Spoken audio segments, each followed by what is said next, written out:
Hello everyone, welcome to Parcham classes. This is Neha Agarwal.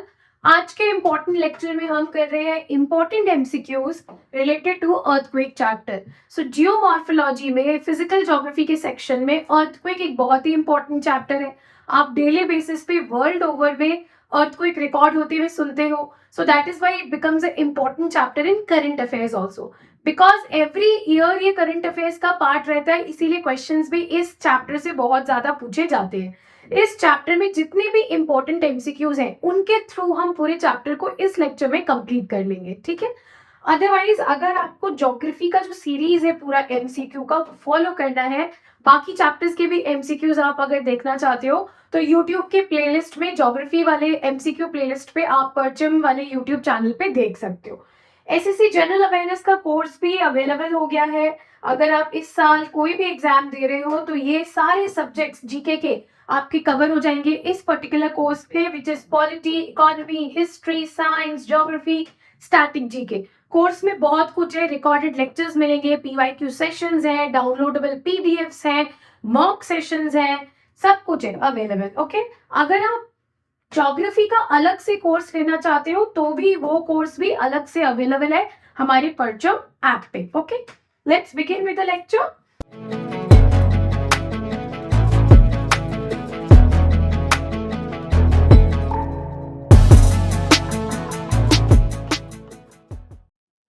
So this is the question number 1. So what equipment is used to record and measure earthquake? तो major करने के लिए और record करने के लिए earthquake को हम क्या यूज करते हैं? सिस्मोमीटर। इजी क्वेश्चन है लेकिन सारी वन डे एग्जामिनेशन में जरूर आता है। ओके, नेक्स्ट चल रहे हैं क्वेश्चन नंबर 3 में। सो what is the point on the ground vertically above the focus? ठीक है, सो फोकस क्या है पता है? फोकस वो पॉइंट है जहां एक्चुअल में डिस्प्लेसमेंट ऑफ रॉक्स होती है, मतलब फॉल्ट लाइन बनती है जहां से वाइब्रेशन रिलीज होती है। और वाइब्रेशन जब रिलीज होती है तो सबसे पहले जिस पॉइंट पे पहुंचती है वो फोकस के ठीक ऊपर होता है, and that first point is epicentre. So यहाँ से आपको दो चीजें पता चली कि एपीसेंटर ही वो पॉइंट है जहां अर्थक्वेक सबसे पहले हिट करता है on the surface, and epicentre is just above the focus. So दोनों स्टेटमेंट आपको याद रखना है। यहाँ डायग्राम से आप इस चीज को समझ सकते हो। So this is what is happening. देखो इस तरीके का फॉल्ट, मतलब एक क्रैक डेवलप हो रहा है। क्रैक डेवलप होने से यहाँ से एनर्जी रिलीज हो रही है, और ये एनर्जी जो पहली बार जहां टच होगी first point just above it, उसको बोलेंगे आप एपी सेंटर। नेक्स्ट क्वेश्चन में जाने से पहले अगर आप सोच रहे हो कि इस पर्टिकुलर वीडियो का पीडीएफ भी आपको चाहिए तो हमारे परचम ऐप पे जाके आप पीडीएफ बैंक से आपका ये पीडीएफ ले सकते हो। यूट्यूब पे जितने भी लेक्चर्स हैं उन सभी के पीडीएफ इस पीडीएफ बैंक में अवेलेबल है। अगर आपको ऐप से नहीं लेना तो आप perchamclasses.in से भी ले सकते हो। इंक्वायरी के लिए ये नंबर्स दी हुई है, किसी भी तरीके की कोई इंक्वायरी करनी है कोर्स रिगार्डिंग या YouTube videos regarding, this is your number. Okay, so moving on to our question number 4. So what are primary waves also called as? So primary waves को बोलते हैं push waves. Okay, why? क्यों बोलते हैं? क्योंकि primary waves कुछ इस तरह दिखता है, देखो। So pushing on to each other, push and pull, मतलब extend होगा फिर compress करेगा, फिर extend होगा फिर compress करेगा, like a elastic band. Okay, that is what primary waves work upon. So the pulse of energy is called the P wave or the primary or pressure wave that travels quickly through the earth and through liquids, which forces the surface to move when it is compressed and expanded.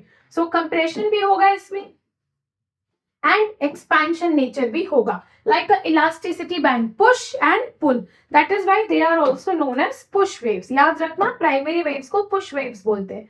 Next, what ranks the ground motion of the primary waves measured with a special seismograph? Okay, so जब special seismograph से हम इसको measure करते हैं primary waves को, तो हम किस पे करते हैं? Richter scale पे करते हैं। So Richter scale की ही measurement आपके पास न्यूज के थ्रू, सोशल मीडिया के थ्रू आती है, लाइक दिस। सो आप बोलते हो ना कि कितना था मैग्नीट्यूड, सो कितना था मैग्नीट्यूड, कभी 4 आता है कभी 5 आता है मैग्नीट्यूड। सो मैग्नीट्यूड किससे चेक करते हो आप? रिक्टर स्केल से। So Francis Richter in 1935 designed a magnitude scale. American seismologist Charles made it for California. It ranks the ground motion of the primary waves measured with a special seismograph on a logarithmic scale. So earthquake frequency को और destructive power को ये measure करता है. Next is question number 6. So what was the strongest earthquake ever recorded? So आज तक का सबसे स्ट्रॉन्गेस्ट अर्थक्वेक जो है वो शांसी अर्थक्वेक है जो चाइना में रिकॉर्ड हुआ था. सो this is the particular location. So this is the map of China. 1556 was the year and China का ये है शांसी प्रोविंस जिसमें हाईएस्ट अर्थक्वेक आज तक का रिकॉर्ड हुआ है. कब हुआ है? 1556 में. Considered the most devastating earthquake in human history. कितनी मैग्नीट्यूड थी? मैग्नीट्यूड थी 8 रिक्टर स्केल पे. Now move on to question number 7. So in what place do most earthquakes occur? कहाँ पे सबसे ज्यादा earthquakes आते हैं? That is Pacific Ocean. ये हमने volcano chapter में भी किया था, Pacific Ring of Fire. So Pacific Ocean में बहुत सारी टेक्टोनिक एक्टिविटी हो रहे हैं क्योंकि बहुत सारे प्लेट बाउंड्रीज इस ओशन में है. तो आप देखो this is the Pacific ocean जो आपको पैसिफिक रिंग ऑफ फायर. आप देखो कितनी प्लेट मूवमेंट है. सबसे पहले तो ये पैसिफिक प्लेट जिसकी डायरेक्शन इस तरफ है, देन उधर से आ रही है नॉर्थ अमेरिकन प्लेट, देन इधर से वी हैव यूरेशियन प्लेट, ठीक है, देन ये छोटा सा फिलीपीन स्ली प्लेट, देन इधर आपका यूरेशियन प्लेट, देन नीचे सुंडा प्लेट, यहाँ इंडो ऑस्ट्रेलियन प्लेट जो इस तरफ मूव कर रही है.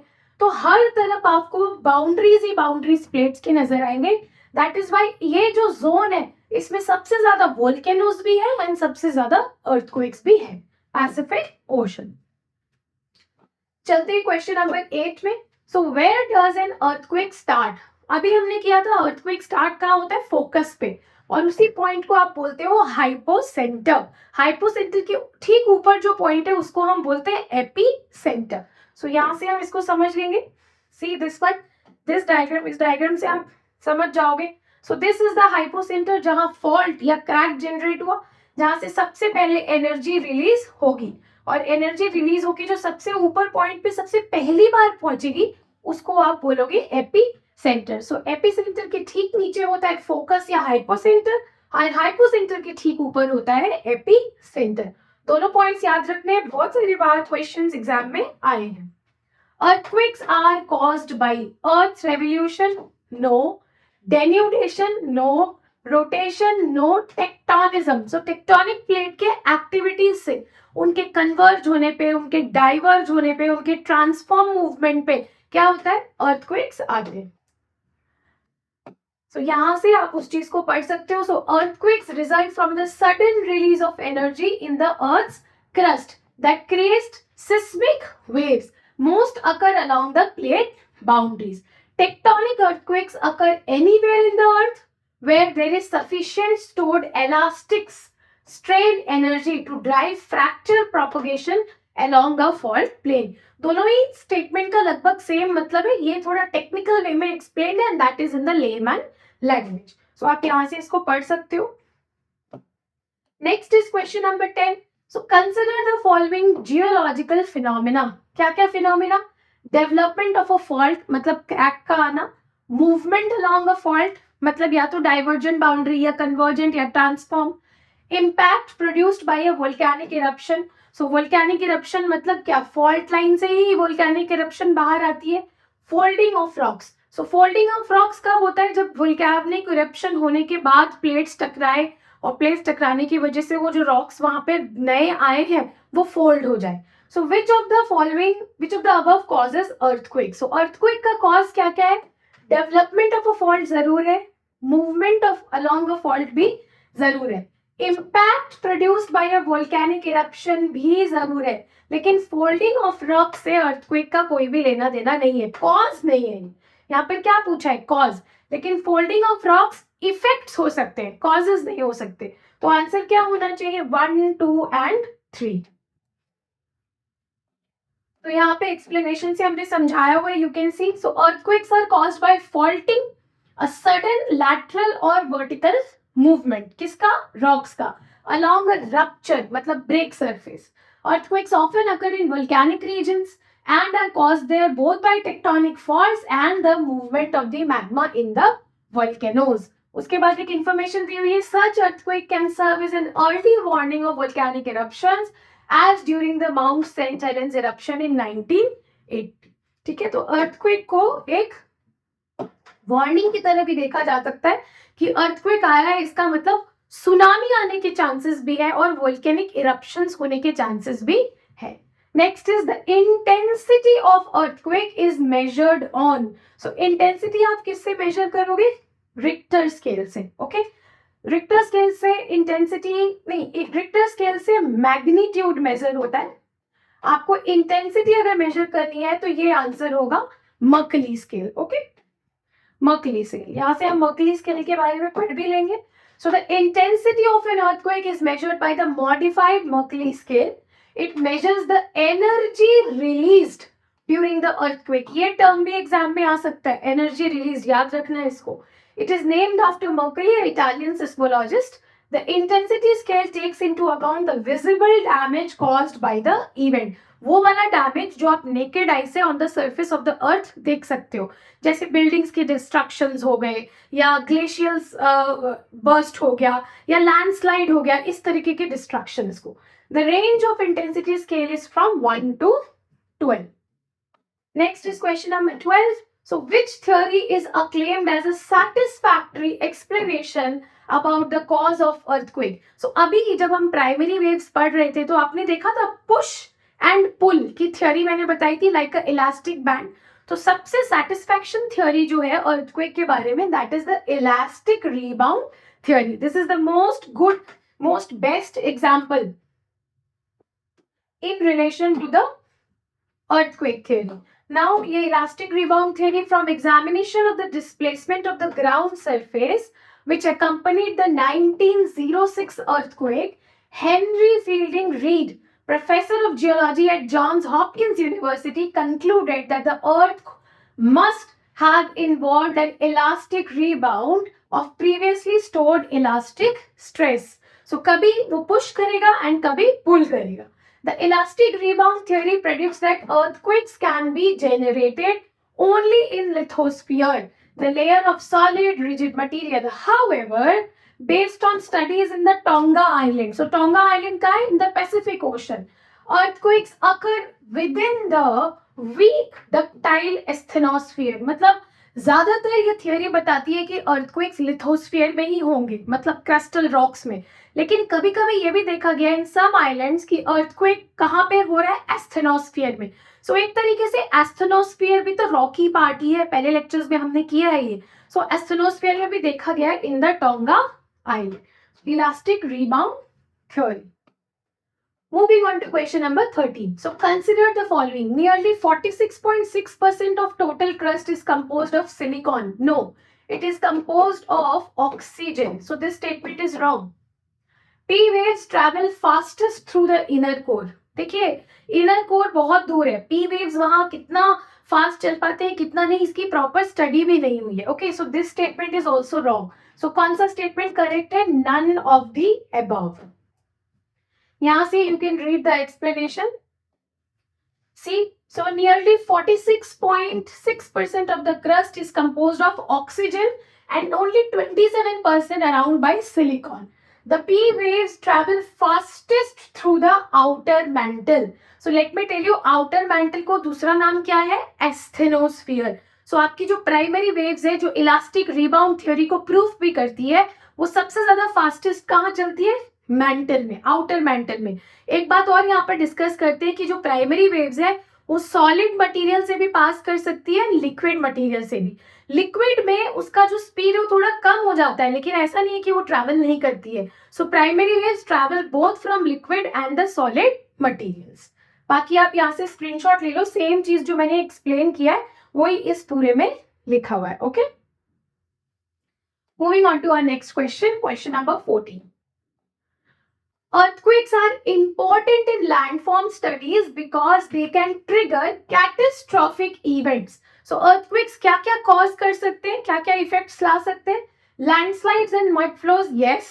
Glacial surges, yes. Obviously tsunamis. So जो ओशनिक प्लेट पे अर्थक्वेक लाते हैं, सो जब अर्थक्वेक आता है तो एनर्जी जो रिलीज होती है उसकी वजह से वेव्स की जो लेंथ है वो बहुत ज्यादा इंक्रीज हो जाती है और वही सुनामी का कारण बनती है. So all the three. So correct answer is 1, 2 and 3. You can read it from here. थोड़ा सा explanation. So earthquakes are important in landform studies because they can trigger of catastrophic events. ठीक है, कौन से?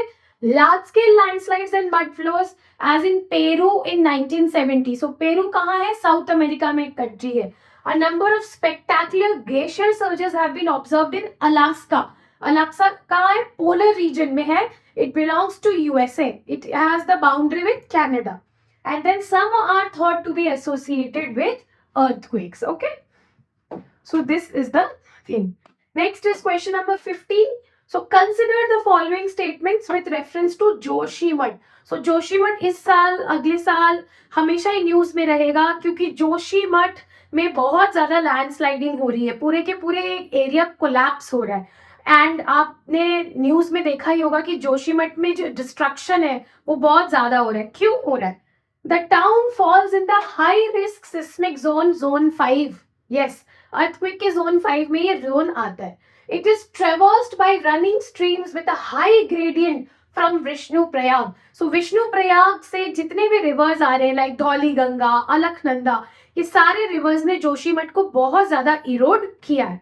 And last, Vishnu Prayag is a confluence of the Dhauli Ganga and Alaknanda rivers. Yes, Vishnu Prayag एक town है जो अलकनंदा और धौलीगंगा रिवर्स जहां मिलते हैं वहां पे ये टाउन बसा हुआ है. Okay, so which of the following are correct? All the statements are correct.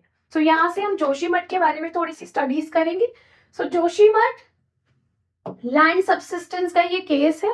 So geographical region क्या है? एंशिएंट लैंडस्लाइड साइट है. According to the 1976 Mishra committee report, Joshimath is a deposit of sand and stone. It is not the main rock. मतलब पहले कोई एक landslide हुआ था, ये अर्थक्वेक की वजह से लैंडस्लाइड हुआ था और उस लैंडस्लाइड की डेब्रिस जहां आके गिरी थी उस एरिया को ही जोशीमठ कहते हैं. इसका मतलब उसके नीचे जो रॉक्स हैं वो बहुत दूर है. पहले क्या है? लैंडस्लाइड का डेब्रिस. इसका मतलब उसका धंसना बहुत आसानी से हो सकता है अगर वहां ज्यादा कंस्ट्रक्शन हो, रिवर्स ज्यादा इरोड करें या फिर अर्थक्वेक हो, इस कारण. ठीक है.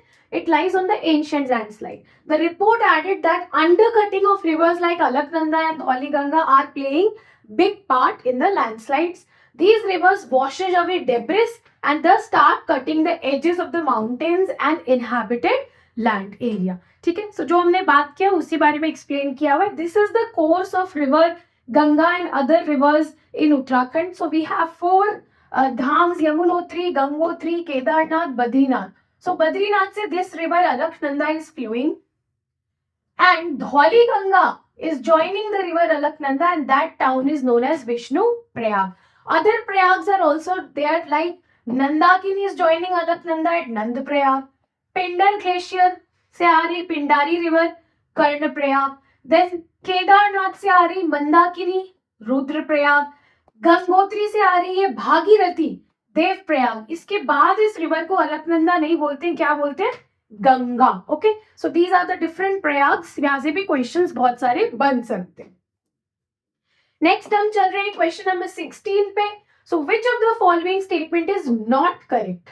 The seismograph provides information regarding time, location and magnitude of the earthquake. Yes.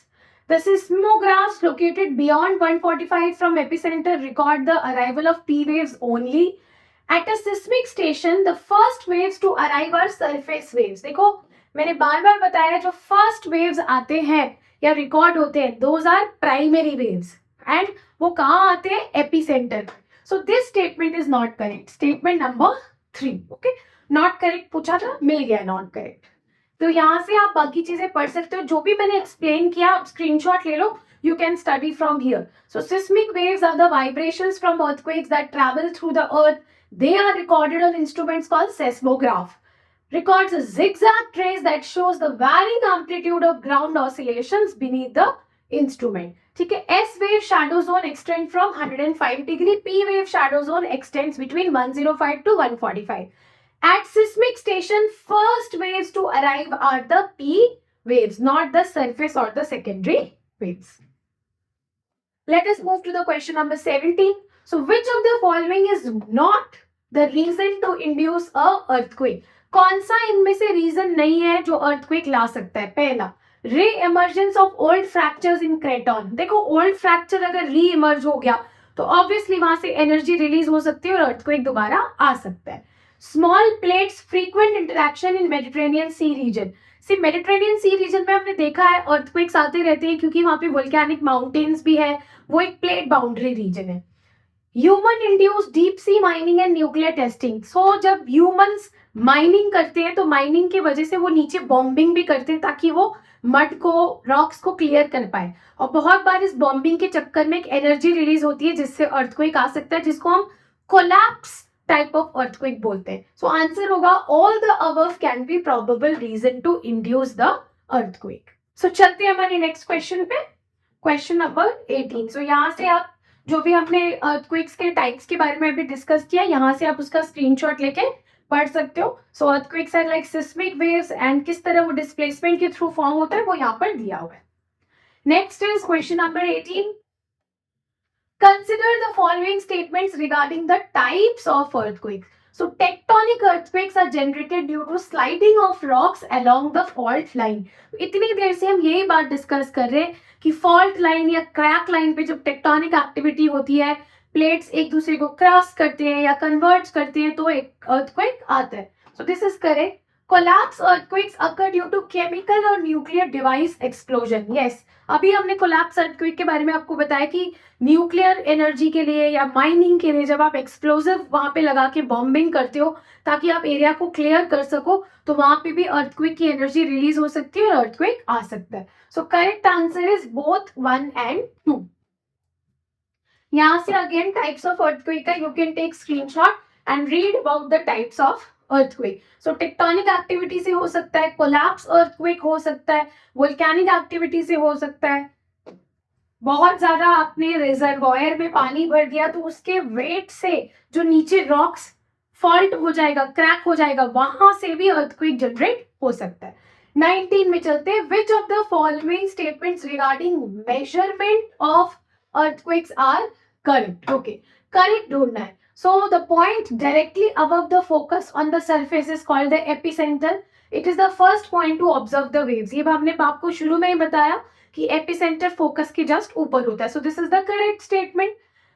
The Richter scale relates to the energy release during the quake. Yes, so Richter scale क्या करती है? एनर्जी जो जितने भी रिलीज हुई है उसको मेजर करती है। Intensity scale relates to amount of damage caused. Yes, intensity scale है जो हमारी मर्करी स्केल है, then we have seismographic units, उसको ये करती है। So all the statements are correct in regard to this question. So यहाँ से आप सारे के बारे में पढ़ सकते हो। So release of energy occurs along a fault, ये हमें पता ही है, ठीक है। नियरेस्ट पॉइंट जो फर्स्ट पॉइंट होता है उसको एपिसेंटर बोलते हैं, ये भी हमें मालूम है। उसके बाद मैग्नीट्यूड रिलीज एंड इंटेंसिटी के लिए मर्करी। सो ये सारा भी मैंने आपको पहले में बताया इसी लेक्चर में। Next is question number 20। So देखो जब आप एमसीक्यू सॉल्व करते हो, seismograph, Richter scale, mercury scale, इन तीनों के बारे में आपको पता लग गया। अर्थक्वेक के कॉजेस भी और अर्थक्वेक के इफेक्ट्स भी, अर्थक्वेक कहाँ होते हैं, क्यों होते हैं, सब आपको मालूम लग गया। तो एक तरीके से जब हम एमसीक्यू सॉल्व करते हैं तो एक्चुअली हम पूरे चैप्टर का एक ओवरव्यू कर रहे हैं। Okay, next is question number 20। Consider the following statements regarding the geological phenomena tsunami. Tsunami आता कैसे है? जो सी प्लेट पे, ओशन प्लेट पे जब दो प्लेट्स टकराते हैं या ट्रांसफॉर्म बाउंड्री होती है तो वहां भी एनर्जी रिलीज होगा। वो एनर्जी जब ग्राउंड को शेक करती है तो उसके ग्राउंड के ऊपर जो वाटर है वो भी शेकिंग नेचर में आता है, और जब वाटर शेक होता है तो उसमें बहुत सारे बड़े बड़े वेव्स जनरेट होते हैं, और ये वेव्स बहुत ज्यादा बड़े और फास्ट हो जाते हैं, लेंथ में भी बहुत ज्यादा हो जाते हैं, और जब ये कोस्ट लाइन को हिट करते हैं तो आप इसको क्या बोलते हो? सुनामी। और ये बहुत डिस्ट्रक्टेबल नेचर के होते हैं, जैसा हमने 2004 का इंडियन ओशन में भी सुनामी देखा था। So tsunami waves have long wavelengths and hence difficult to discover from offshore. So देखो जब सुनामी में ये लेंथ आती है या सी के नीचे जब ये जनरेट हो गया तो ऑब्वियसली ऑफशोर से हमें ये चीज दिखाई नहीं देती क्योंकि ये अंडर वाटर हो रही है। सो जब तक सुनामी वार्निंग सेंटर से वार्निंग नहीं आता तब तक कोस्ट पे रहने वाले लोगों को ये पता नहीं होता कि सुनामी आने वाला है, ये कितना देर में आने वाला है। Okay, so this statement is correct. Tsunamis are majorly generated due to earthquakes on oceanic crust. इसके बारे में अभी हमने डिस्कस किया. This is also correct. So both 1 and 2 are the correct statements. Next is your explanation. तो ये है tsunami के स्टेजेस. आप पढ़ के देखना, बहुत ब्यूटीफुली एक्सप्लेन्ड है, एक बार में समझ में आ जाएगा. So an earthquake rocks the ocean floor. Earthquake आया ओशन फ्लोर पे, displaces volume of water pushing it up. Energy release हुई, बहुत सारा पानी का जो वॉल्यूम है उसको अप किया, तो इससे ऑसिलेशन स्टार्ट हुई. वेव की जो लेंथ है वो ज्यादा होने लगी. तो जिस तरह ये शोर पे आएगा आपको उसको सुनामी बोलना पड़ेगा. अदरवाइज यहाँ पर भी मैंने सुनामी का डेफिनेशन लिखा हुआ है. You can take the screenshot और you can take the whole thing from the PDF bank. वो ज्यादा आसानी रहेगा. पीडीएफ बैंक के माध्यम से सब कुछ आपके पास फुल प्रूफ रहेगा. You can read it any time. Question number 21. The earthquake waves which have transverse movement are known as. So transverse movement किसके हैं? Secondary waves के. Okay. Primary waves कैसा है? Push waves है ना. और transverse waves किसके हैं? Secondary waves. So transverse waves कैसे होते हैं? इस तरह होते हैं, wavy. Okay, they are in a wavy condition. So इसको बोलते हैं आप transverse waves. और ये बहुत ज्यादा destruction करते हैं. Primary waves से ज्यादा destruction कौन करता है? Secondary waves. Okay. So secondary waves are also called transverse or shear waves, and they are, which means that the motion is perpendicular to the direction of the wave propagation. S waves can only travel through solids, and scientists have successfully mapped the Earth's interior by studying the roots of these waves. So सिर्फ solid से travel कर सकता है. इसका मतलब secondary waves mantle में नहीं जा सकते, क्योंकि mantle कैसा है? Liquid या molten state में है. Okay. Next is question number 22. A earthquake is only noticeable by instruments up to what on the Richter scale? So Richter scale में जब तक earthquake 3 पे नहीं आता तब तक हम वो noticeable नहीं होता. मतलब 3 पे नहीं आने का मतलब वो कोई destruction नहीं कर रहा, हमारे surface पे किसी तरीके की effects नहीं दिखा रहा. So जब तक 3 पे ना आए तब तक earthquake को हम earthquake नहीं बोलते. Going on to question number 23, but before that you can take a screenshot and make a note of how it is noticeable. कब से कब तक को क्या मैग्नीट्यूड बोलते हैं? जैसे 4 to 5 को कंसिडर्ड मॉडरेट एंड 5 के अबव हो गया तो हम उसको बोलेंगे स्ट्रॉन्ग अर्थक्वेक. क्वेश्चन नंबर 23 पे चलते हैं. So which are the states of Jammu and Kashmir? Why are the states of Jammu and Kashmir, Himachal Pradesh and Uttaranchal highly vulnerable to earthquakes? So कौन सी स्टेट के बारे में बोल रहे हैं? Jammu Kashmir, Himachal Pradesh and Uttaranchal. The Indian plate is slowly moving towards north and northeast direction, which is obstructed by the Eurasian plate. Very correct. इसकी वजह से ही सारा प्लेट बाउंड्री में earthquake prone areas है. Most of the active volcanoes in the India lie in the northern region of the country. पहली बार India में active volcano सिर्फ एक ही है, which is present in Andaman Islands, which is known as Barren Island, है ना. So northern India में कोई भी active volcano आज की डेट में नहीं है. So हमारा incorrect statement पूछा है, and incorrect statement है 2 only. बहुत बार एग्जाम में करेक्ट पूछते हैं और बहुत बार इनकरेक्ट. सो इस बात का ध्यान रखना है कि पूछा क्या है उसके हिसाब से यू शुड आंसर. तो यहाँ से आप इंडियन प्लेट की मूवमेंट के बारे में और किस तरह वो यूरेशियन प्लेट के साथ कलिजन में है और किस तरह वहां पे फोल्डिंग माउंटेन्स वो बना रहे हैं जैसे कि हिमालयस, ये पूरी डिस्क्रिप्शन लिखी हुई है. You can take a screenshot and read about it. Okay. Next question is question number 24. So consider the following statements and identify the right ones. So आपको करेक्ट स्टेटमेंट ढूंढना है. तो intensity of an earthquake is greater over rocky areas. The destruction caused by an earthquake is greater over soft soil regions. देखो earthquake की जो intensity है वही destruction को cause करती है. अगर intensity rocky area में ज्यादा होगा तो destruction soft soil में ज्यादा कैसे होगा? So जहां intensity ज्यादा वहीं पे destruction ज्यादा. तो अगर टफ रॉक्स है तो वो अपने आप को इंटेंसिटी से हिलने नहीं देता है, डिस्ट्रक्ट होने नहीं देता है. इसीलिए डिस्ट्रक्शन और इंटेंसिटी दोनों ही कहाँ देखे जाते हैं? सॉफ्ट सॉइल में. तो ओनली जो हमारा स्टेटमेंट नंबर 2 है वो करेक्ट है. तो इसका मतलब B, 2 only. Okay. So same चीज. Let us move to the question number 25. Statements and identify the right ones. यहाँ पे भी आपको राइट वंस आइडेंटिफाई करना है. P waves can travel only through solid crust. अभी थोड़ी देर पहले मैंने बताया था primary waves solid and liquid दोनों क्रस्ट से पास हो सकता है, तो this statement is wrong. Next is the speed of P waves is the highest. Yes, P waves का जो स्पीड है वो हाईएस्ट है. Okay, so that is why only 2 statement. So correct answer क्या है? 2 only. So this is the P waves. यहाँ से आप थोड़ी सी पी वेव्स के बारे में पढ़ सकते हो. They are longitudinal waves that travel through solid crust and also mental.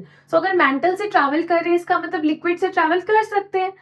ठीक है, part of the earth core. Also the speed of the primary waves is the highest. So यहाँ देखो, इस तरीके के मैप से आप अर्थक्वेक वेव्स को समझ सकते हो. So this is your solid core. So अगर आप ये एमसीक्यू सीरीज फॉलो कर रहे हो तो हमने इंटीरियर ऑफ द अर्थ पे भी आपको बताया था कि सॉलिड कोर होगा, उसके बाद में लिक्विड आउटर कोर होगा, एंड देन इतना बड़ा आपका एक मेंटल जोन होगा और उसके बाहर क्रस्ट होगा. तो आप देख रहे हो प्राइमरी एंड सेकेंडरी वेव्स दोनों ही आपके क्रस्ट जोन से गुजर रहे हैं, लेकिन जैसे ही वो लिक्विड जोन में आते हैं तो सिर्फ प्राइमरी वेव्स आते हैं, सेकेंडरी वेव्स लिक्विड जोन में आ नहीं पाते हैं. नेक्स्ट क्वेश्चन हमारा उसी से रिलेटेड है. You can see question number 26. Secondary waves are also called distortional waves. Yes, secondary waves ज्यादा डिस्ट्रॉय नेचर की होती है, इससे डिस्टॉर्शनल वेव्स बोलते हैं. They travel through both solid and liquid part of the core. This is wrong. मैंने बताया they can only travel through solid part and not the liquid part. That is why 1 only is the answer. So यहाँ से हम secondary waves के बारे में भी पढ़ सकते हैं.